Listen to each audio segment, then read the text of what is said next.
A man fired several shots at another man out target shooting in Montana after he mistook the man for Bigfoot. Yes, Bigfoot. The Idaho Statesman says that the 27-year-old was putting up targets when he was fired at. Several bullets sped by him and he took cover behind some nearby trees until he was able to confront the shooter, who was in a Ford F-150 pickup truck. According to Lewis and Clark County Sheriff Leo Dutton, the victim alleges the man said, "I thought you were Bigfoot," adding, "I don't target practice, but if I see something that looks like Bigfoot, I just shoot at it." Police checked the area but couldn't find the truck, and the victim apparently couldn't give a description of the man, casting some doubt to his story. Although a woman came forward later claiming she had a similar experience with a man in the same truck. And while police say that the public aren't in any danger, Dutton did say, "It is of great concern that this individual might think it's okay to shoot at anything he thinks is Bigfoot."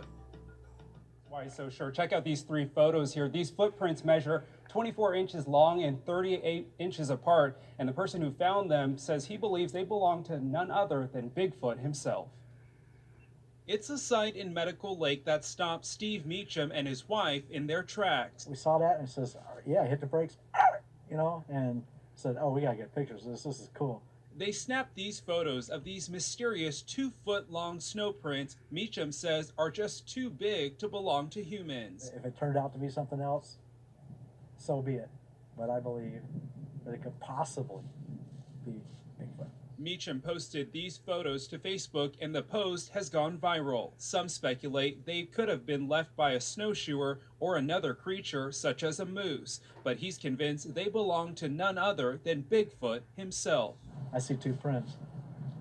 I've never seen a moose walk and step, and not show signs of a four-legged creature. We reached out to the Washington Department of Fish and Wildlife. To our surprise, we learned they were already notified about the photos. Turns out, biologists believe these prints belong to a human. They say this is just a case of post-holing.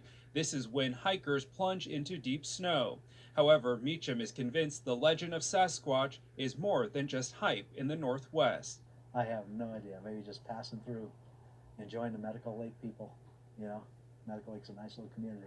This isn't the first possible sign of Bigfoot in the inland Northwest. Last year, a flyer went around claiming a sighting in the Kootenai National Forest. So whether you believe or not, sometimes it's better to have the unknown left alone. I'll be a believer until they prove he's not. And I don't think that's ever going to happen. Okay, so the gentleman who took these photos says that he's actually been contacted by Bigfoot investigators. Okay. Didn't know that existed. Yep. And two hunters will be here tonight in the Medical Lake area. Floating around online. In the top in big letters it reads Sasquatch warning. Oh. It goes on to read that people have seen Sasquatch in the Kootenai National Forest. And it tells people if they do run into him, don't run, don't chase him, don't yell, feed, or take pictures of him. Oh, wow. And it has the U.S. Forest Service's name stamped on it, but obviously it's not real. The U.S. Forest Service says it's not from them. Even though it has the seal. So the mystery continues, right? And but it says don't do any of those things, but right. do go about your business. Yeah. Right. Okay. I like the line, don't take pictures of him, right? Yeah. And we're not feeding them. No, not at all. All right, locally today, you may believe it or you may not, but the mystery continues. Is Bigfoot real? Well, a group of researchers gathered today for a Sasquatch Roundup convention at the Marabou Park Hotel in Spokane Valley. KREM 2's Shayna Waldtower was there to learn more about that mystery and some new research as well. It was a little bit spooky. I didn't have any idea this thing was huge. October 20th, 1967. Bob Gremlin and some buddies are hiking along Bluff Creek at the Six Rivers National Forest in Northern California. We came around the bend in the creek, and the horse I was riding was jumping around. And that's when he saw it. There was a Bigfoot standing alongside the creek, and she was taking quite a long stride, 46 to 48 inch stride. So she covered ground quite rapidly, and this was something I didn't understand or know what to think about, whether it would turn around and come towards us or keep on traveling. And after that night, there was no doubt in his mind of what he'd seen. Big and hairy, and it could never have been a fake. Could never have been faked. Now, 51 years later, the 87-year-old is still continuing his search for Bigfoot, and he's become a living legend in the field of Sasquatch expeditions. I'm really blessed to just be here. Well, you know, to be here and come to Steve's conference, and I just appreciate all of it. Today, he's at the Extreme Expeditions Northwest Convention speaking with other researchers about his experiences. The more we learn about them, the better off we're going to be. About 50 people have gathered to share their research and listen to presentations from those who have been on a number of expeditions all across the country. I came up with this event after having done a bunch of Bigfoot research and investigation for the last 2 years. We've done a number of expeditions, and so I wanted to bring an event here to share a little bit of what we have done and bring in some of these other notables that are, you know, celebrities within the Bigfoot community so they could share their experiences with those who are interested in Bigfoot. Explorers described their dangerous treks through woods, wildlands, rough terrains, all in search of this mystic creature to find proof for others and witness it for themselves. So here's a question. Do you believe in Bigfoot? Maybe you're a believer, Bigfoot lives. but for those who have their doubts, Well, they do exist. And since it's been 51 years now since that, and there has been so much evidence. and they're all looking to find that one piece of undeniable evidence that will ultimately convince everyone else. In Spokane Valley, Shayna Walltower, Crime 2 News. When your backyard is as picturesque as Steve Meacham's, it's easy to understand why he's always snapping a photo of his surroundings. I try to post pictures on our community page every morning. But Tuesday, You can see them going across up top back there. Steve came across a giant-sized photo opportunity that he couldn't walk away from. I looked at it and says, whoa, wait a minute. Put on the brakes and went back and saw these footprints. I mean, they were like humongous. I said, last time I saw those was when I was in California. Steve says the tracks of this seemingly behemoth biped measured 24 inches in length with 3-foot strides. What was your initial thought of what it was? Bigfoot. Steve is what you call a believer, and he's not the only one, not by far. Since the Patterson and Gimlin footage of Bigfoot first surfaced in 1967, many people started searching for more signs of this ape-like species. But this urban legend goes back centuries. Versions of Sasquatch were even recorded near Spokane in 1840, when Protestant missionary Elkanah Walker visited natives living near the Spokane River. In an excerpt from his diary, Walker writes, "They believe in a race of giants which inhabit a certain mountain off to the west of us. Their track is 1.5 feet long. They steal salmon from Indian nets and eat them raw as the bears do. If the people are awake, they always know when they are coming very near by their strong smell that is most intolerable." If it turned out to be something else, so be it. But I believe that it could possibly be Bigfoot. Steve says he won't follow the tracks through the snow because he doesn't want to spoil his imagination, and that he'll believe in Bigfoot even if he doesn't see another trace ever again. Never stop believing. I mean, you always got to have something to look forward to. You know, if you can't believe in something that you can't reach, there's no sense in going forward. And we might just get some answers as to what or perhaps who these tracks belong to.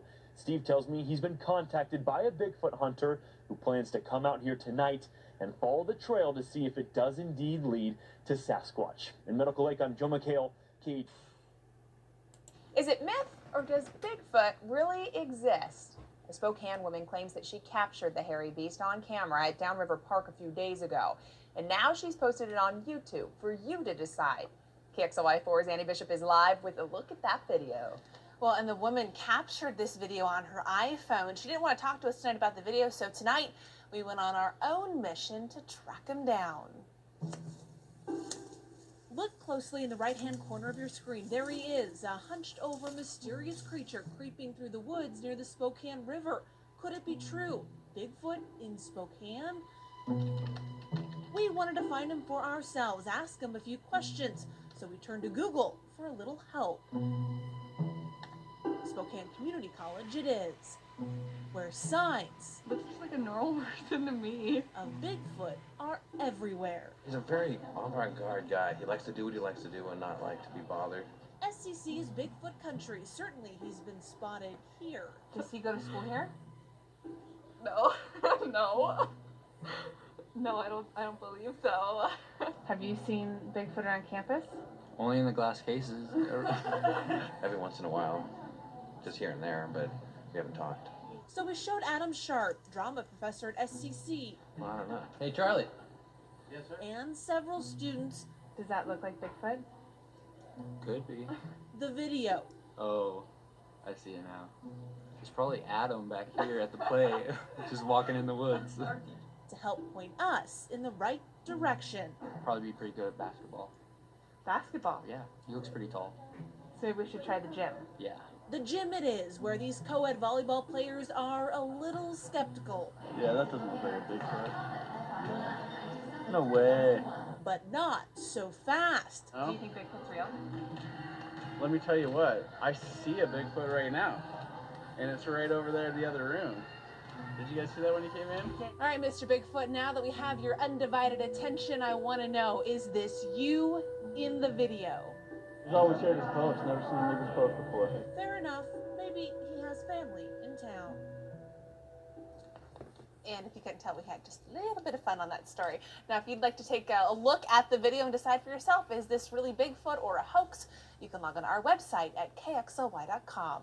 In the newsroom, Annie Bishop, KXLY4 HD News. Look just like a normal Jeep, but upon closer inspection, it's an official rig, complete with a calling card. We want to go places where other people haven't. It's outside the office of Stephen Major. He runs Extreme Expeditions Northwest. They're an adventure company with a unique pitch. Tag along with them, not to just only get outdoors, but to find evidence of a North American legend, a creature Major first saw the tracks of as a teenager in British Columbia. And that was my first exposure to the reality that Bigfoot existed. You see, for Major, it's not a matter of determining if Bigfoot is real, but rather where the hairy creature is dwelling. After Sasquatch investigations of his own, Major created his own company, Extreme Expeditions Northwest, last year. They offer guided Bigfoot trips. And now they're about to embark on their biggest and scariest adventure to date. No one's ever been up here. It's a long ways away. From their headquarters in Spokane Valley, Major will be packing up and heading all the way to Alaska, specifically to a place called Port Chatham. It's a very remote area that's not home to people anymore, only legends. In 1950, the residents of Port Chatham, Alaska, just abruptly got up and abandoned the place because they were afraid of the hairy man. The native Alaskans called it Nantana, their version of Bigfoot.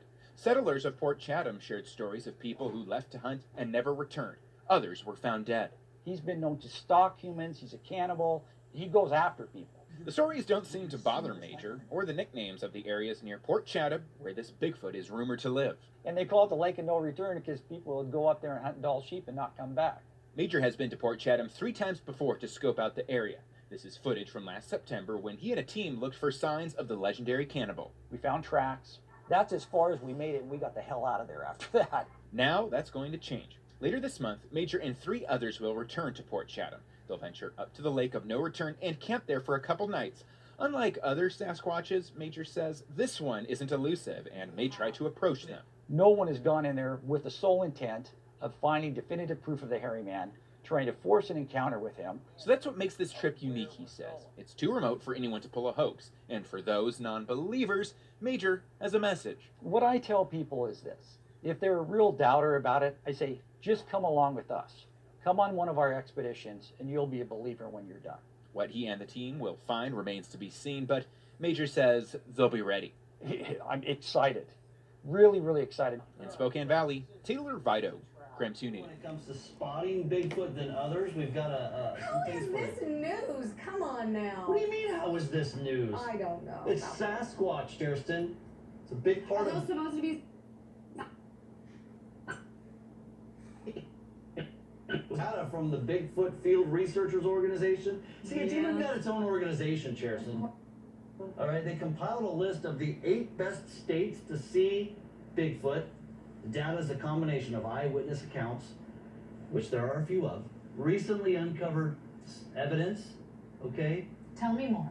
Washington State tops the list with over 2,000 sightings and counting. California is in second place on that list, nearly 1,700 sightings there, followed by Pennsylvania, which is Michigan, New York, like Bigfoot roaming the streets of New York City. That'd be pretty wild. Ohio, Oregon, and Texas. We were commenting earlier about how why Oregon is like so far down the list. You'd think it'd be right there with Washington and California. A lot of big trees, a lot of forests in Oregon, you know, but anyway. Yeah. An intense police